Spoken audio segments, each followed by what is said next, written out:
August the 27th, 1883. A sound, heard 3,000 miles away, a sound that would circle the earth itself. But 6 hours before the world broke open, there was silence. The mountain had groaned for months. Beneath the stone, beneath the fire, 25 cubic kilometers of molten earth pressed upward, pressure beyond measure, 3,000 times the weight of the sky above. Krakatoa was not erupting, it was awakening. And when a god awakens, men can only watch and pray. By the 9th hour, the sun was gone.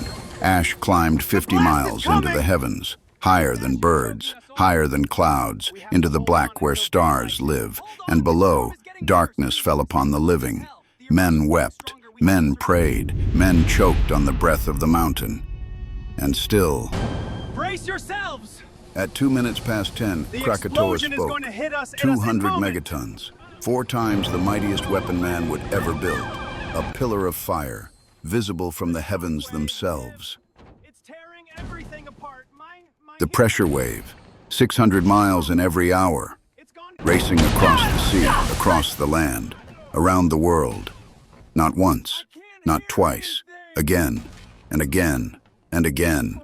And those who heard it close would never hear anything again. Then came the fire that walks, 1,300 degrees, faster than any horse, faster than any ship. It did not sink into the sea. No, it floated on a bed of steam, gliding across the water like death itself. There is no outrunning such a thing.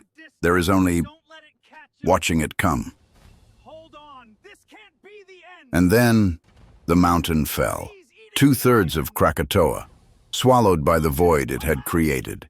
9 cubic miles of stone, gone in moments. And the sea rushed in to fill what remained. Billions of tons of water pouring into the wound. And from that wound, a wave was born. The fire had passed, the thunder had faded, and those still breathing believed they had survived.